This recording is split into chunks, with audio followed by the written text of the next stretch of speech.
예수 우리 왕이여 이곳에 오셔서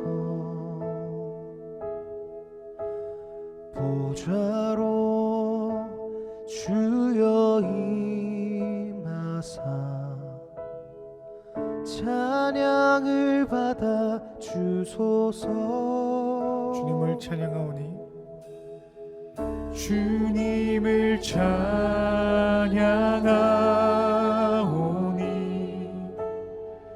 주님을 경배하오니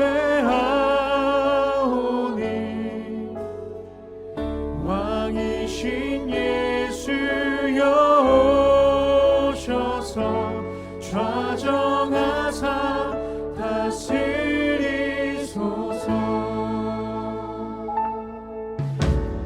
예수 우리 왕이여 이곳에 오소서. 이곳에 오소서.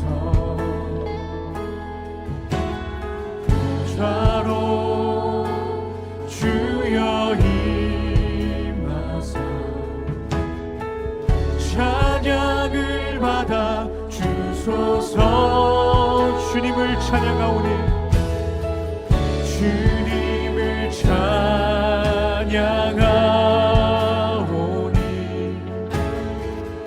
주님을 경배하오니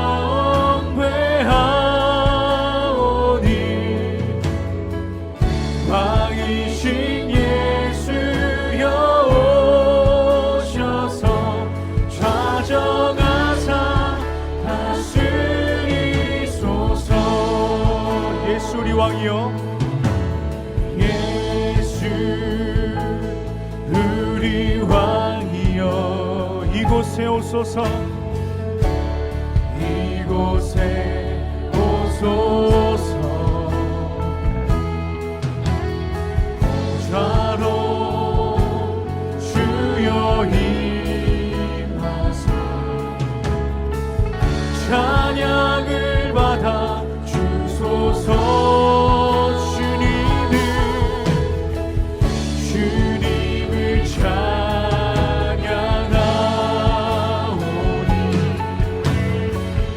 주님을 경배하오니 왕이신 예수여 오셔서 좌정하사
사도신경으로 우리의 신앙을 고백하겠습니다. 나는 전능하신 아버지 하나님 천지의 창조주를 믿습니다. 나는 그의 유일하신 아들 우리 주 예수 그리스도를 믿습니다. 그는 성령으로 잉태되어 동정녀 마리아에게서 나시고 본디오 빌라도에게 고난을 받아 십자가에 못 박혀 죽으시고 장사된 지 사흘 만에 죽은 자 가운데에서 다시 살아나셨으며 하늘에 오르시어 전능하신 아버지 하나님 우편에 앉아 계시다가 거기로부터 살아있는 자와 죽은 자를 심판하러 오십니다. 나는 성령을 믿으며 거룩한 공교회와 성도의 교제와 죄를 용서받는 것과 몸의 부활과 영생을 믿습니다. 아멘.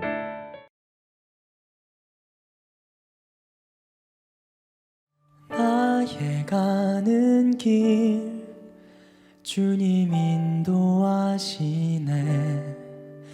그는 보이지 않아도 날 위해 일하시네. 주 나의 인도자 항상 함께 하시네. 사랑과 힘 베푸시며 인도하시네. 인도하시네.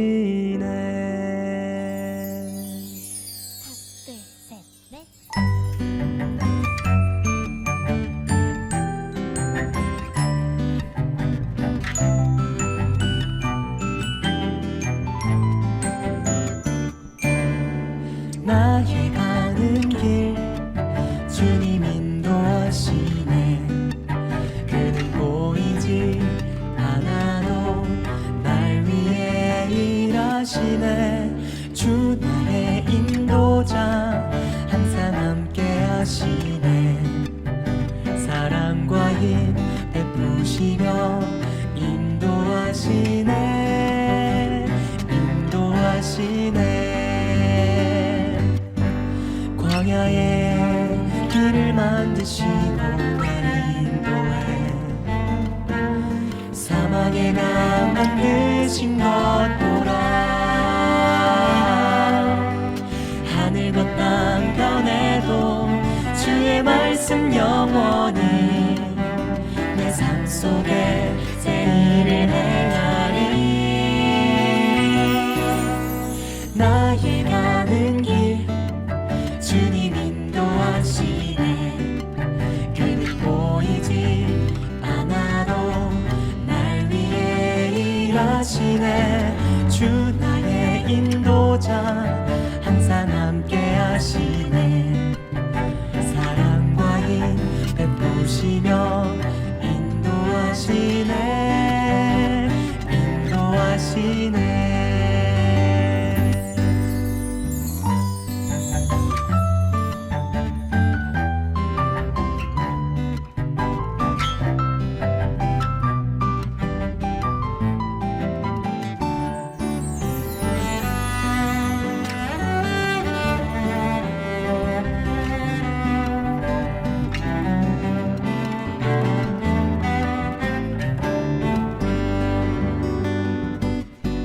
광야에 길을 만드시고 날 인도해.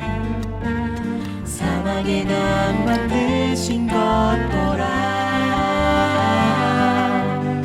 하늘 것 땅 변해도 주의 말씀 영원히 내 삶 속에 새 일을 행하리. 나의 가는 길 주님 인도하시네. 그는 보이지 않아도 날 위해 일하시네. 주 나의 인도자 항상 함께 하시네. 사랑과 힘 베푸시며 인도하시네. 인도하시네.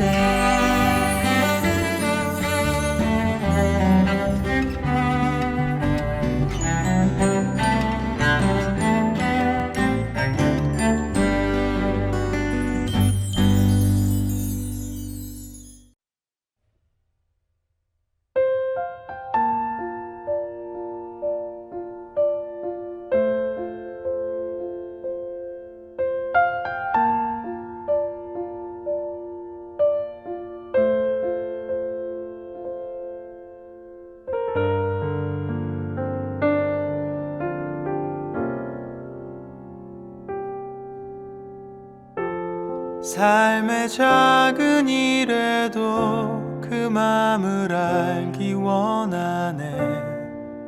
그 길, 그 좁은 길로 가기 원해. 나의 작음을 알고 그분의 크심을 알며 소망, 그 깊은 길로 가기 원하네.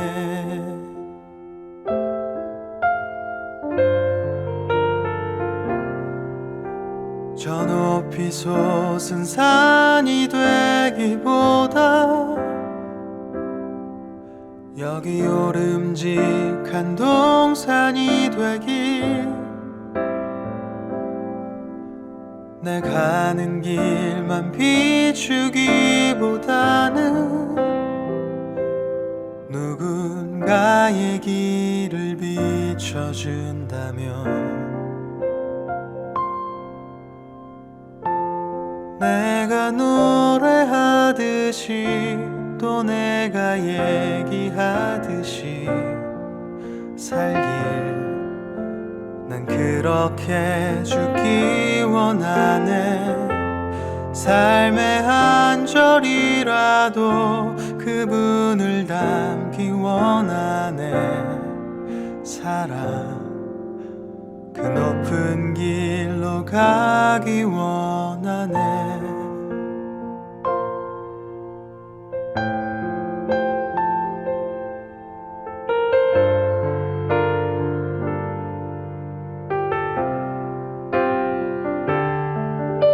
저 높이 솟은 산이 되기보다 여기 오름직한 동산이 되길. 내 가는 길만 비추기보다는 누군가의 길을 비춰준다면 내가 노래하듯이 또 내가 얘기하듯이 살길 난 그렇게 죽기 원하네. 삶의 한 절이라도 그분을 담기 원하네. 사랑 그 좁은 길로 가기 원하네. 그 깊은 길로 가기 원하네. 그 높은 길로 가기 원하네.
우리의 삶과 동행하시는 하나님 아버지, 코로나19 시대임에도 주님의 안식과 평안을 누리며 예배드리게 하시니 감사합니다.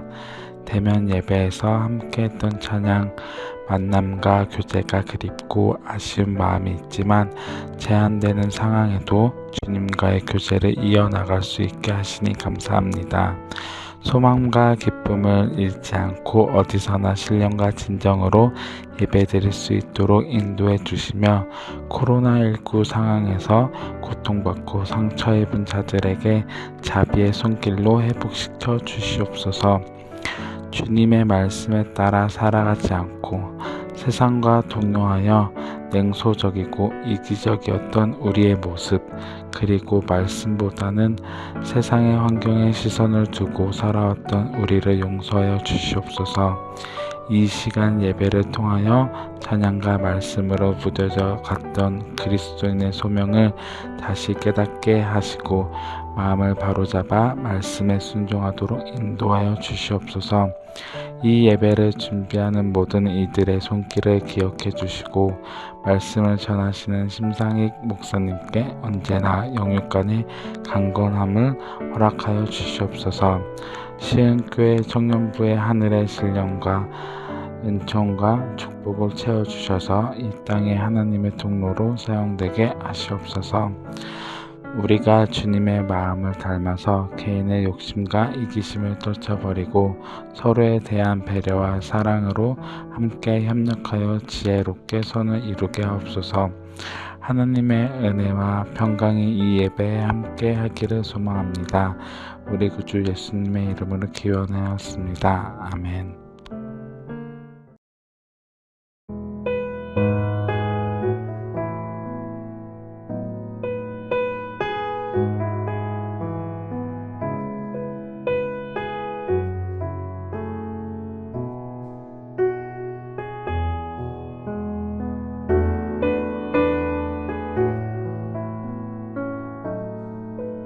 사흘째 되던 날 갈릴리 가나에 혼례가 있어 예수의 어머니도 거기 계시고 예수와 그 제자들도 혼례의 청함을 받았더니 포도주가 떨어진지라. 예수의 어머니가 예수에게 이르되 저들에게 포도주가 없다 하니 예수께서 이르시되 여자여 나와 무슨 상관이 있나이까. 내 때가 아직 이르지 아니하였나이다. 그의 어머니가 하인들에게 이르되 너희에게 무슨 말씀을 하시든지 그대로 하라 하니라. 거기에 유대인의 정결 예식을 따라 두세 통 드는 돌 항아리 6이 놓였는지라. 예수께서 그들에게 이르시되 항아리에 물을 채우라 하신즉 아귀까지 채우니 이제는 떠서 연회장에게 갖다 주라 하시매 갖다 주었더니 연회장은 물로 된 포도주를 맛보고도 어디서 났는지 알지 못하되 물 떠온 하인들은 알더라. 연회장이 신랑을 불러 말하되 사람마다 먼저 좋은 포도주를 내고 취한 후에 낮은 것을 내거늘 그대는 지금까지 좋은 포도주를 두었도다 하니라. 예수께서 이 첫 표적을 갈릴리 가나에서 행하여 그의 영광을 나타내심에 제자들이 그를 믿으니라. 아멘. 안녕하세요. 청년부를 담당하고 있는 심상희 목사입니다. 저는 37살까지 총각으로 살았습니다. 모르시는 분이 있을까봐 현재의 나이를 밝히자면 41살입니다. 이렇게 말하면 이전에는 깜짝 놀라고는 하셨습니다. 생각보다 나이가 많다라고 느끼셨던 것인데요. 그런데 요즘에는 그냥 41살처럼 보이는 것 같습니다. 제가 이전에 어머니와 함께 살 때는 집에 제 몸통만한 칠판이 하나 있었는데요. 그곳에는 매년마다 가족들의 기도 제목을 모아서 10개 정도를 써 놓았습니다. 그리고는 현관 옆에다가 그 칠판을 걸어 놓으셨죠. 그럼 집에 들어오고 나갈 때마다 기도 제목이 적힌 그 칠판이 보이는 겁니다. 잠시나마 기도 제목을 보면서 짧게라도 기도해라 라고 하신 것이죠. 연말이 되면 하나님께서 우리 가족의 기도를 얼마나 응답하셨는지 함께 확인해 보았는데요. 참으로 놀라운 것은 10개의 기도 제목 중에 거의 대다수의 기도 제목이 이루어졌음을 보게 된다는 것이죠. 제가 30살이 되면서 그 칠판에 처음으로 큰아들이 좋은 사람을 만나 하나님의 가정을 이루게 해달라고 기도 제목이 올라온 겁니다. 처음에는 기도 제목을 보면서 가족들이 저를 위해 기도해 주신다라는 생각이 참 기분이 좋았습니다. 그런데 이 기도 제목이 1년, 2년이 지나가면서 점점 그 기도 순위가 올라가는 거예요. 나중에는 계속 상위권에 고정되기 시작하는데 어찌나 마음이 이상하던지 괜히 가족들한테도 미안한 마음도 참 많이 들었습니다. 그렇게 가족들이 7년간 기도한 끝에 결실을 맺게 해 주셨습니다. 아름다운 사람과 함께 가정을 이루는 기쁨을 주셨으니 말이죠. 우리 시흥교회 청년들을 비롯해서 성도님 가운데 아직 자녀가 결혼을 안 하고 있어서 걱정하시는 분들이 종종 계시는데요.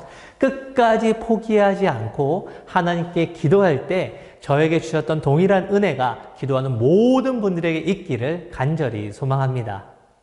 오늘 본문에서도 결혼식에 관련된 이야기가 등장을 하죠. 본문 1절과 2절의 말씀입니다. 사흘째 되던 날 갈릴리 가나에 혼례가 있어 예수의 어머니도 거기 계시고 예수와 그 제자들도 혼례의 청함을 받았더니 갈릴리 가나에서 결혼식이 있었습니다. 예수님의 어머니 마리아가 결혼식 내용에 등장하는 것을 보니 예수님의 친척의 결혼식일 수도 있고 아니면 예수님의 가정과 굉장히 각별한 사람의 결혼식일 수도 있겠습니다. 이 결혼식에 특별한 손님이 등장을 하는데요. 바로 예수님이십니다. 예수님께서는 결혼식에 청함을 받아서 제자들과 함께 손님으로 참석하셨죠. 예수님께서 함께 하시는 결혼식이 한참 진행되고 있었습니다. 그런데 결혼식 도중에 안타까운 일이 발생하고 맙니다. 본문 3절의 말씀입니다. 포도주가 떨어진지라 예수의 어머니가 예수에게 이르되 저들에게 포도주가 없다 하니. 제가 질문을 하나 해볼게요. 최근에 다녀온 결혼식에서 가장 기억에 남는 것이 무엇일까요? 신부의 화려한 웨딩드레스? 잘 기억 안 나시죠? 축가도 그냥 누가 했구나 정도만 기억나시지 자세한 노래 내용이 기억나는 건 아닙니다. 설마 주례사를 기억하시는 분은 안 계시겠죠? 아무래도 결혼식에서 가장 많이 이야기가 되고 기억에 남는 것은 음식이 어땠는가일 것 같아요. 요즘은 코로나19로 인해서 음식을 함께 먹는 것이 많이 줄어들게 되었지만 이전에 결혼식 기억을 가만히 돌이켜보면 음식 먹었던 것이 가장 많이 생각나더라고요.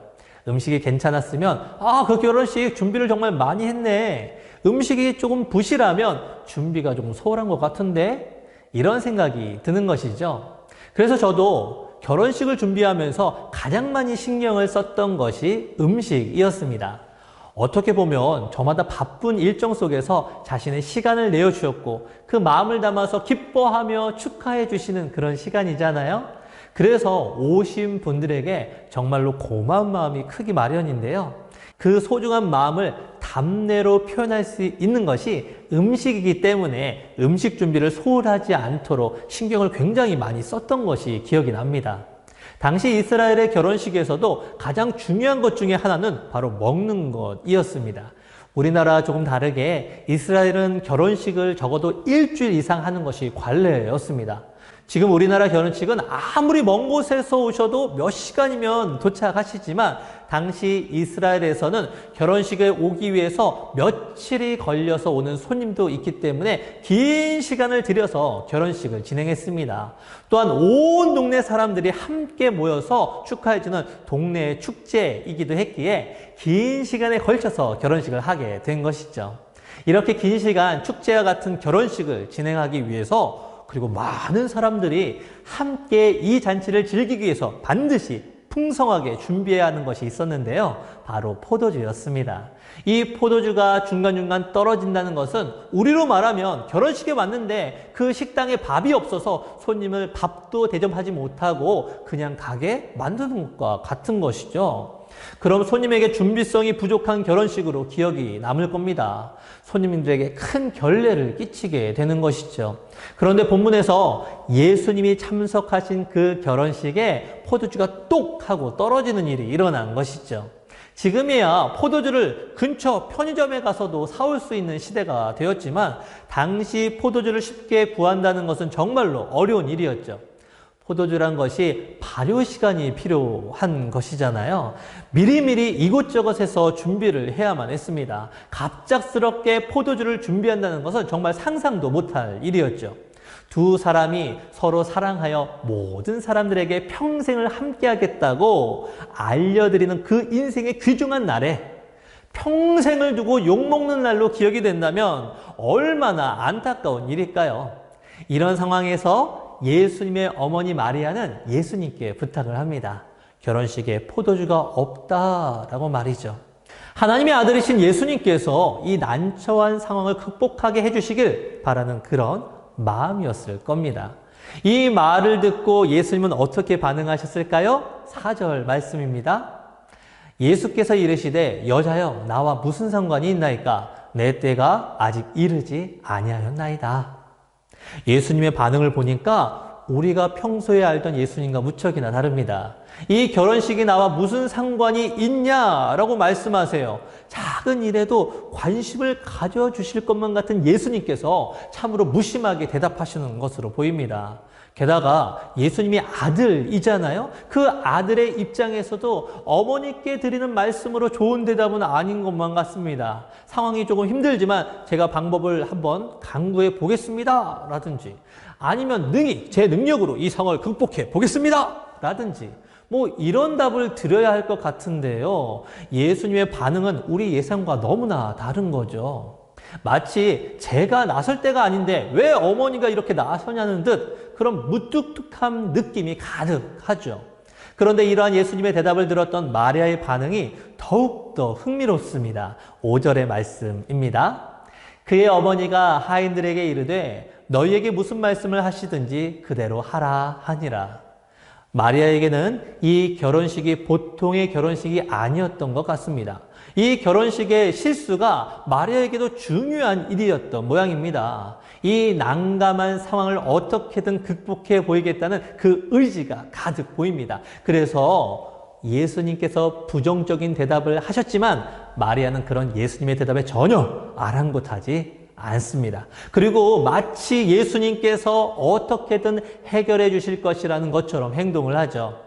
마리아는 먼저 결혼식에서 일하는 사람들을 부릅니다. 그리고 일하는 사람들에게 예수님이 무슨 말씀을 하시든지 그대로 하라라고 부탁을 하죠. 그런데 이 마리아의 모습 속에서 우리는 아주 중요한 부분을 하나 발견할 수가 있습니다.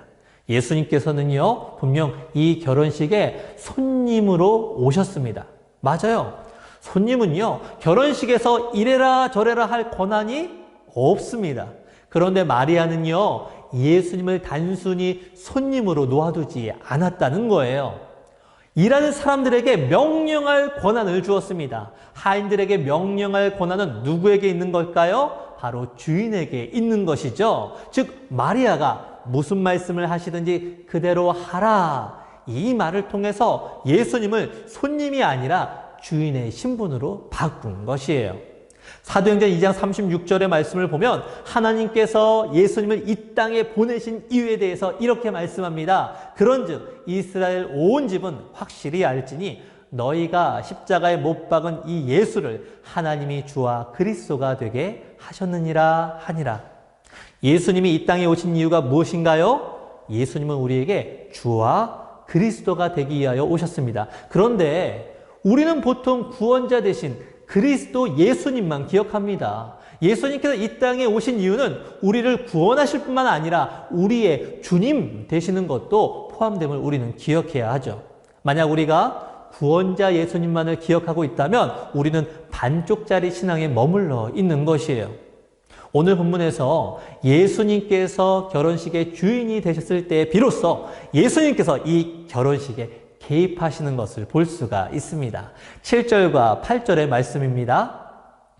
예수께서 그들에게 이르시되 항아리 물을 채우라 하신즉 아기까지 채우니 이제는 떠서 연회장에게 갖다 주라 하심에 갖다 주었더니 예수님께서 주인이 되어 일하는 사람들에게 말씀하신 것은 두 가지였습니다. 하나는 항아리에 물을 채우라 라는 것이에요. 그리고 두 번째는 그 물을 연회장에게 가져다 주라 라는 것이죠.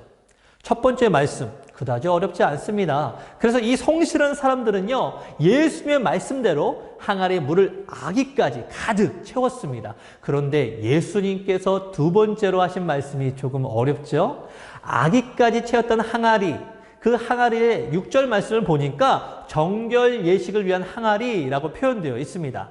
정결 예식이란 밖에서 나갔다 오면 발을 씻는 예식을 말하는 것인데요. 즉, 이 항아리의 물은 발을 씻는 데 사용되었다라는 것이에요. 제가 어렸을 때요, 요강이라는 것이 있었습니다. 그런데 만약 아버지께서 제게 마실 물을 떠오라고 했을 때 제가 요강에다가 물을 받아서 가져가면 어떻게 될까요? 아마 아버지께서 노발대발 하실 겁니다. 그럼 요강을 아주 깨끗하게 닦은 후에 물을 떠가면 괜찮을까요?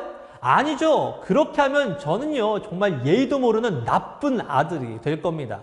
다행히도 저는 지금까지 그런 일을 단 한 번도 한 적은 없어요. 지금 항아리의 물이 그렇다라는 거예요. 마시는 용도로 쓰기에는 너무나 부족한 모습의 항아리라는 것이죠. 그런데 이 항아리의 물을 떠다가 누구에게? 연회의 가장 높은 사람에게 주라는 것이에요. 별 생각 없이 할 수 있는 일이 아니죠. 말씀을 들어야 하는 그 일하는 사람들에게 있어서 굉장히 많은 생각을 들게 하는 그런 말씀이에요. 게다가 이게 포도주와 정말 무슨 상관이 있는 걸까요? 아무리 생각해도 포도주와 전혀 상관없는 이상한 일을 하라고 예수님이 말씀하시는 거죠. 저라면 도저히 이 말씀 따르기가 어려울 것 같습니다. 그런데 이 사람들은요, 그 예수님 말씀에 온전히 순종합니다. 예수님의 말씀은 분명 상식적이지 않아요. 그리고 자신의 삶을 조금 어렵게 힘들게 만들 수도 있는 그런 일이죠. 그럼에도 불구하고 일하는 사람들은 예수님 말씀에 온전히 순종했습니다. 이 사람들이 말씀에 온전히 순종했을 때 비로소 예수님은 이 잔치의 진정한 주인이 될 수가 있었죠. 예수님께서 주인으로서 말씀을 선포하셔도 듣는 자가 이 말씀대로 행하지 않는다면 예수님은 온전한 주인이 되지 못했을 겁니다. 그러나 하인들이 자신의 생각이나 세상의 상식과 충돌하는 예수님의 말씀에도 불구하고 예수님의 말씀을 온전히 순종했을 때 예수님의 말씀이 온전히 이루어지게 된 것입니다. 예수님께서 우리의 삶의 온전한 주인이 되기 위해서 우리는 꼭 해야 할 것이 있습니다. 그것은 바로 순종입니다. 순종이라는 것이 참 쉽지가 않은 것 같아요.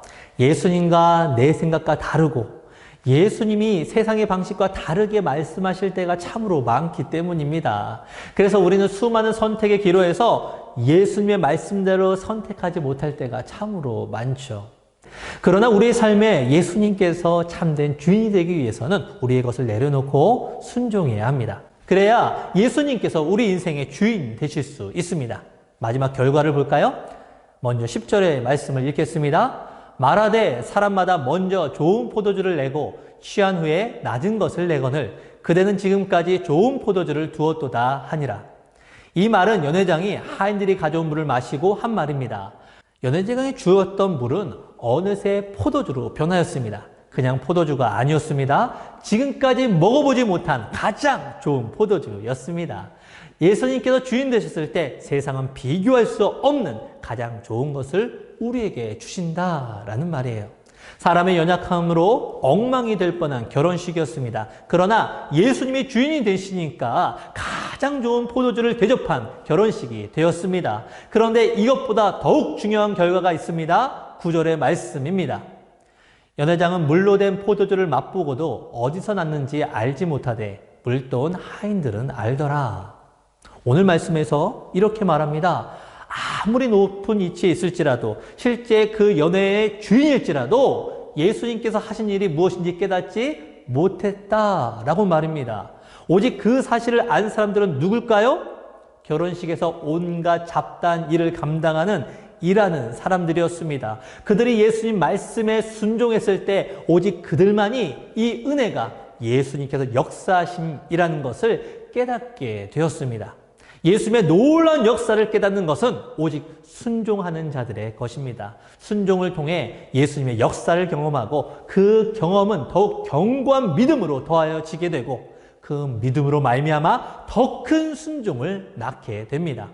이렇게 순종을 통하여 믿음의 선순환이 계속해서 일어나야 우리는 하나님의 백성답게 이 땅에서 기쁨을 가지고 살아갈 수 있는 것입니다.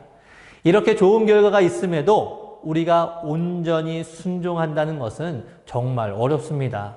내 상황, 내 생각, 세상의 방식들을 다 내려놓아야 순종할 수 있기 때문입니다. 그러나 순종하면 예수님의 역사를 경험하게 됩니다. 그리고 이 세상에서 예수님의 말씀의 능력에 함께하는 자가 됩니다. 마지막 말씀 보겠습니다. 11절 말씀입니다. 예수께서 이 첫 표적을 갈릴리 가나에서 행하여 그의 영광을 나타내심에 제자들이 그를 믿으니라. 예수님께서 주인 되셨을 때, 그리고 그 말씀에 순종한 사람들이 있었을 때 비로소 예수님께서 이 세상에 그 영광을 나타내셨습니다. 하나님의 백성인 우리가 이 세상을 살아가는 이유는 예수님의 영광을 드러내기 위함인 줄로 믿습니다. 예수님께서 우리를 통해 역사하시는 것은 오직 우리가 예수님을 주인으로 모실 때임을 기억해 주시길 바랍니다. 우리가 예수님을 진정한 주님으로 모시는 것은 내 삶 속에서 예수님의 말씀대로 순종하는 것임을 꼭 기억해 주시길 바랍니다. 우리의 삶 속에서 예수님이 주인 되실 때 예수님께서 우리의 삶을 통해 그 영광을 나타내실 것입니다. 그리고 우리의 삶이 예수님께 쓰임을 받고 예수님의 아름다운 사람이 되어가는 우리 모든 청년부 니에미아 공동체와 시흥교회 모든 성도님들 되시길 간절히 축원합니다. 기도하겠습니다. 하나님 아버지, 오늘 우리에게 말씀하여 주심에 감사합니다. 오늘 말씀을 통해서 예수님께서 우리의 삶의 주인 되셔야 함을 알게 되었습니다. 우리가 예수님의 말씀에 순종할 때 비로소 이 세상 가운데 예수님의 능력을 드러내고 영광 돌리는 삶임을 고백합니다. 내 생각을 내려놓고 내 방식을 내려놓고 오직 주님의 말씀에 순종하여 예수님의 위대한 역사를 경험하는 삶이 되게 하여 주옵소서. 예수님의 이름으로 기도합니다. 아멘. 나를 받아주소서. 우리 가진 이 모든 것들을 다 주께서 우리에게 주시었네. 몸 밖에 드릴 것이 없으니 내 삶을 받아 주소서. 나의 생명을 드리니 주 영광 위하여 사용하옵소서. 내가 사는 날 동안에 주를 찬양하며 기쁨의 제물 되리. 나를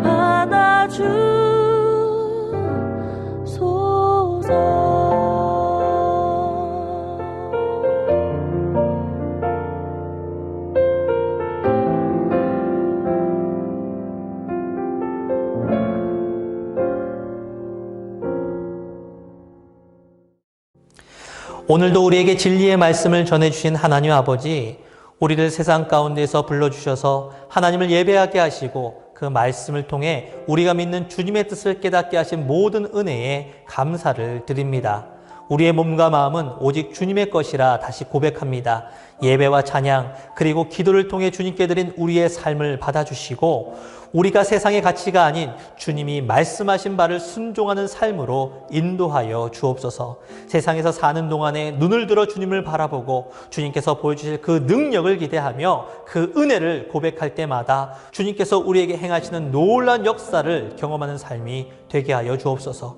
이 시간 주님께 감사헌금을 드리며 우리의 일상을 책임져 주신 하나님께 감사하는 마음을 함께 고백합니다. 감사로 고백하는 우리의 삶을 주님께서 온전히 이끌어 주셔서 통해서 주님께서 부어주시는 복과 은혜로 말미암아 더욱 감사가 넘쳐나는 삶을 살게 하여 주옵소서. 또한 현재의 삶이 너무나 괴롭고 힘이 들지만 주님께서 다시 회복해 하실 것을 믿고 먼저 감사로 고백하는 우리의 삶을 기억하여 주옵소서. 그 믿음의 고백 가운데 주님께서 함께하여 주셔서 삶의 어렵고 힘든 문제의 상황들이 끊어지는 역사가 주님의 은혜로 회복되는 역사 있게 하셔서 오직 주님으로 인하여 감사의 고백이 넘쳐나는 삶이 되게 하여 주옵소서. 이 시간 11조를 드리며 주님께서 우리에게 말씀하신 바를 마음으로 붙잡고 믿음으로 순종합니다. 그리고 11조를 드림으로 우리가 사용하는 모든 것이 다 주님의 것임을 함께 고백합니다. 주님께서 우리의 믿음과 순종의 모습을 보시고 말씀하신 대로 응답하여 주셔서 우리의 삶에 주님께서 주신 은혜와 복으로 모든 지경을 채우고도 넘치는 삶이 되게 하여 주옵소서.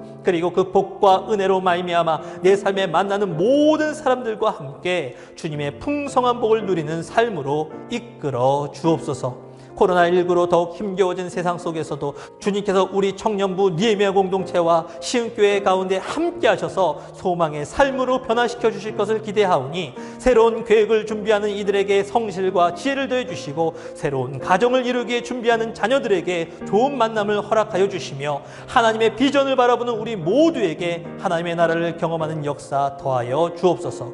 우리가 주님께 마음을 담아드린 모든 예물마다 하나님의 나라와 의를 위해 사용되어지고 이 물질 통하여 우리 니에미아 공동체와 시흥교회가 하나님의 사랑과 소망이 넘치는 공동체 되게 하여 주옵소서. 우리의 모든 삶이 오직 주님의 것임을 고백드리며 살아계신 예수님의 이름으로 기도합니다. 아멘. 안녕하세요. 구이기수 이혁진입니다. 6월 27일 영상예배로 함께하신 청년 여러분 모두 환영하고 축복합니다. 청년부 소식 바로 전달해드립니다. 먼저 예배 안내입니다. 청년부 예배는 온라인 예배로 드리고 있고요. 매 주일 오전 7시에 예배 영상이 유튜브 채널에 업로드됩니다. 유튜브에서 느헤미야 청년부를 검색하시고 꼭 구독 부탁드릴게요. 대예비는 1부부터 3부까지 현장 예배로 드리고 있습니다. 온라인 예배는 9시, 11시, 2부, 3부 예배만 2번 송출됩니다. 현장 예배 참여 시에는 방역 수칙을 철저하게 지켜주세요. 다음은 묵상 영상 광고입니다. 매주 목요일 온라인 3분 묵상 영상이 느헤미야 유튜브 채널에 업로드되고 있습니다. 아직까지도 구독 안 하셨다면 꼭 구독 부탁드리고요. 주중에도 삶의 예배를 이어가기 위해 많은 관심과 시청 부탁드릴게요. 다음 공동체 모임 준비 안내입니다. 최근 백신 공급으로 예방접종의 기회가 많아졌습니다. 느헤미야 공동체도 백신 접종 상황에 따라서 대면으로 하는 모임들을 준비하고자 합니다. 본인의 건강 상태를 잘 고려하시고요. 백신 접종하시고 함께하지 못했던 모임들을 조금씩 회복해 나가길 소망합니다. 다음 셀 모임 안내입니다. 현재 운동크루, 문화셀, 사진셀, 3개의 취미셀을 운영 중인데요. 3분기 셀 모임을 진행하기에 앞서서 설문조사를 진행합니다. 설문조사 링크는 영상 게시글 하단에서 확인 가능하시고요. 원활한 셀 모임 구성을 위해 꼭 설문에 응답 부탁드릴게요. 다음은 공동체 SNS 광고입니다. 느헤미야 청년부는 현재 공동체 SNS를 운영하고 있습니다. 페이스북과 카카오톡 채널에서 화면에 보이시는 타이틀을 검색해 주시고요. 친구 추가 및 가입하시면 청년부 소식을 쉽게 접하실 수 있으세요. 꼭 친구 추가해 주세요. 마지막으로 잠시 영상 하나 보고 광고 이어가겠습니다. 안녕하세요. 심상희 목사입니다. 오늘부로 제가 시흥교회 사역을 마무리하게 되어서 이렇게 영상을 통해 인사를 드리게 되었습니다. 한 분 한 분 직접 대면하면서 인사를 드리지 못하게 되어 정말 아쉬운데요. 코로나19의 상황이 끝나고 나중에라도 인사할 수 있는 기회가 있기를 소망하는 마음입니다. 지난 겨울에 제가 허리를 크게 다치는 등 여러 가지로 몸 상태가 많이 좋지 않게 되어서 더 이상 전임 사역에 집중하는 것이 어렵게 되었습니다. 그래서 다시 사역을 할 수 있도록 치료와 회복에 집중하는 시간을 가지려고 합니다. 이렇게 치료를 시작하면서 학교 현장에서 부르심이 있어 사역을 새롭게 시작하게 되었습니다. 지금까지 함께했던 우리 청년부 느헤미야 공동체를 위해서, 그리고 짧은 시간이나마 함께했던 우리 이교부를 위해서 무엇보다 시흥교회가 더 부흥할 수 있도록 함께 기도하겠습니다. 그럼 늘 하나님의 은혜로 평안한 삶이 되시기를 축원드립니다. 2년 넘도록 느헤미야 청년부 공동체와 함께 해오신 심상익 목사님께서 오늘을 마지막으로 필레오 기독국제학교로 이임하시게 되었습니다. 목사님께서는 평소에도 건강이 좋지 않으신 편이셨는데요. 잠시 사역의 짐을 줄이시고 부디 건강을 먼저 회복하시고 앞으로의 사역에 주님의 축복과 은혜가 넘치길 기도합니다. 떠나시는 목사님을 위해 청년 여러분도 함께 축복해 주시고 기도해 주세요. 이상 6월 27일 광고를 마칩니다. 모두 평안한 주일 보내시고요. 돌아오는 한 주도 승리하세요.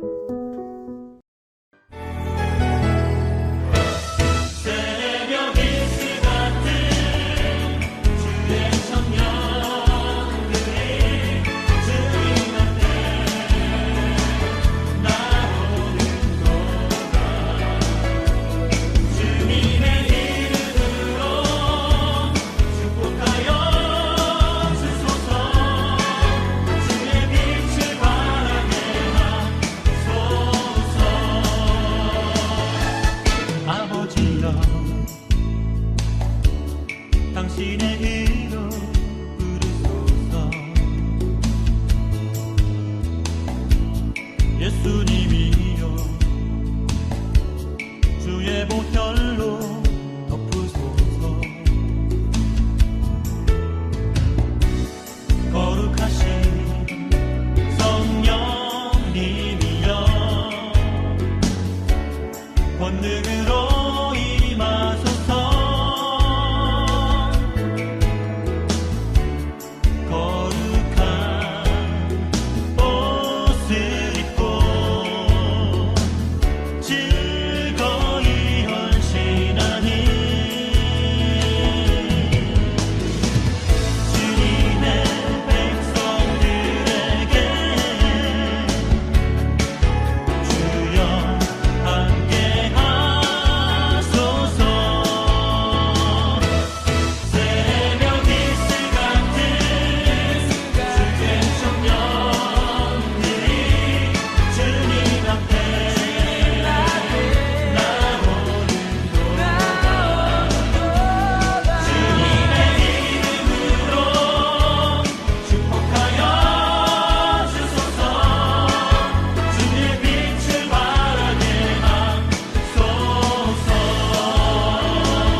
오늘 이 시간 우리 예배 가운데 함께 하신 주님을 찬양하고 경배합니다.